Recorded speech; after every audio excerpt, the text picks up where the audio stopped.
Cette année, le défilé du 14 juillet est placé sous le thème du réveil stratégique de l'Europe.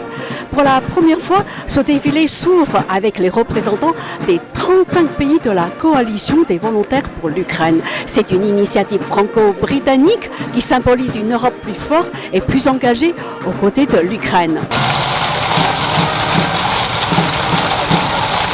Le dernier défilé du 14 juillet du président Macron se distingue nettement des 9 précédents.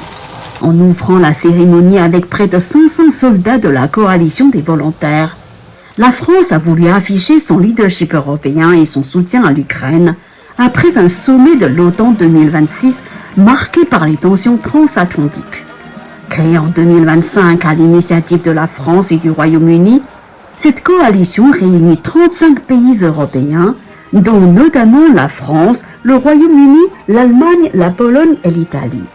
Les États-Unis n'en font pas partie, ce qui illustre la volonté des Européens de renforcer leur rôle en matière de sécurité et de défense. Après le passage des troupes de la coalition des volontaires, place aux forces françaises avec, comme chaque année, la prestigieuse école polytechnique qui a ouvert le défilé. Héritière de la Révolution française et de l'esprit de lumière, l'école polytechnique incarne une tradition d'excellence scientifique et d'engagement au service de l'intérêt général. Alors pour moi, être en promotion à l'école polytechnique, c'était une immense fierté. Moi, la mission, c'est purement de l'encadrement. Donc je gère toute la partie comportement et orientation des élèves sur leur parcours professionnel. On est là aussi pour leur donner des savoir-être et des savoir-vivre. Parce que les jeunes officiers sont des jeunes étudiants. Et du coup, nous, on est là, les militaires, pour leur montrer le droit chemin pour aller être un grand chef d'entreprise. Voilà. Derrière les polytechniciens ont défilé les élèves de l'Académie militaire de la Gendarmerie nationale. Forte d'une tradition remontant à l'école des officiers de la Gendarmerie nationale, créée en 1918, elle prépare les futurs officiers et cadres supérieurs de la gendarmerie. Au niveau de l'académie, nous on forme, donc là j'ai 157 officiers en formation. Leurs missions principales elles sont vastes, ça va du maintien de l'ordre à la police judiciaire, à la sécurité publique du quotidien, sécurité des mobilités. Donc là c'est l'école des officiers de la gendarmerie, enfin l'académie militaire de la gendarmerie nationale qui forme les officiers, donc les futurs chefs de la gendarmerie nationale. Donc spectre très divers, très varié mais extrêmement intéressant.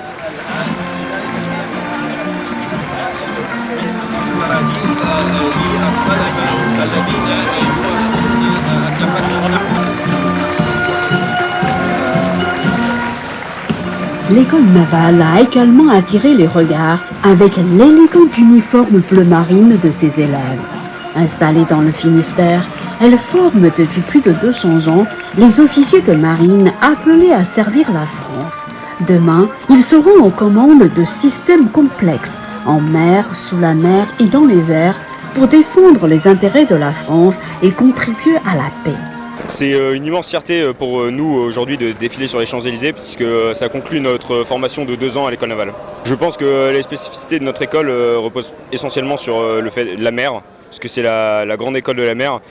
C'est un triptyque de formation, à savoir une formation militaire, une formation d'ingénieur et une formation de marin. Au total, près de 6700 femmes et hommes ont participé à ce défilé, qui aura marqué les esprits par son message de solidarité européenne.